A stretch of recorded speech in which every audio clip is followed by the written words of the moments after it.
السلام عليكم ورحمة الله وبركاته. ازيكم عاملين ايه؟ يا رب تكونوا بخير. انا النهاردة طالعه لكم بوصفة جميلة جدا وسهلة ومش هتكلفكم اي حاجة خالص.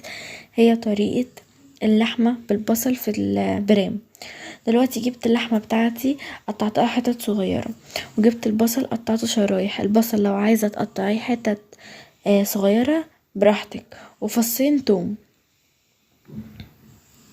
وهتجيبي حلة تحطي فيها حتة سمنة وتولعي عليها النار وتفضلي تقلبي فيها لحد ما تسيح. ودي بعد ما ساحت هحط عليها البصل اسيبه يتشوح شوية. مش هتحطي التوم دلوقتي، انتي هتحطي البصل بس دلوقتي. هفضل بقى اقعد اقلب فيهم كده شوية اهو كده، انا بقلب فيهم.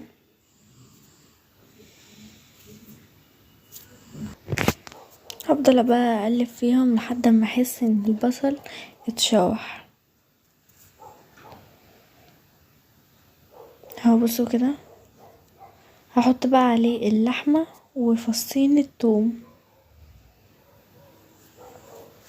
وهفضل بقى اقلب فيهم كويس كده لحد ما اللحمة تستوي اهو كده. انا بقلب المكونات كلها مع بعض اللي هي البصل والثوم واللحمة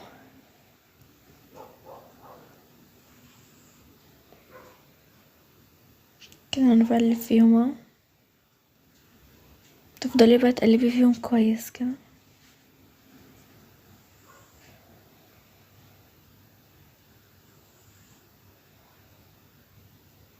مش طول ما هي على النار تفضلي تقلبي عليها، لا، تقلبيها وتسيبيها شوية، تقلبيها وتسيبيها شوية زي ما انا عملت اهو. قلبتها وسبتها شوية، بعد كده رجعت قلبتها تاني. يعني كده مش طول ما هي على النار بقى تقعدي تقلبي فيها، لا، انتي تقلبيها وتسيبيها شوية اهو. دلوقتي كده حسيت ان هي بدأت تستوى. انا محطتلهاش مية، هي بتنزل المية اللي فيها. شايفين المية اللي هي نزلتها؟ انا محطتلهاش مية، هي نزلت المية اللي فيها. بصوا وانا بقلبها سيبها شوية برضو، هنا محطتش مية، هي عمالة تنزل المية اللي فيها. كل ما بسيبها تستوي بتنزل مية اكتر. فبصوا بقى التوابل بتاعتنا بقى ايه: ملح وسكر وفلفل اسود. حطيتهم مع اللحمة، وهفضل بقى اقلب كويس جدا اهو كده. انا بقلب اهو، بقلب اهو. لازم تقلبي المكونات كلها مع بعض كويس. دلوقتي هتجيبي البرامات بتاعتك وتبدأي تحطي فيها اللحمة.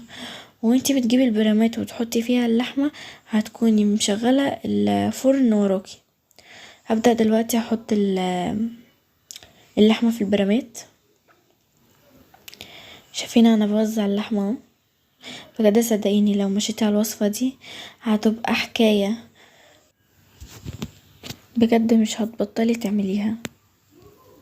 كل ما تجيبي بقى لحمة هتفضلي بقى تعملي الوصفة دي عشان هي حلوة. طبعا حطيت المية اللي كانت في اللحمة وزودت عليها مية،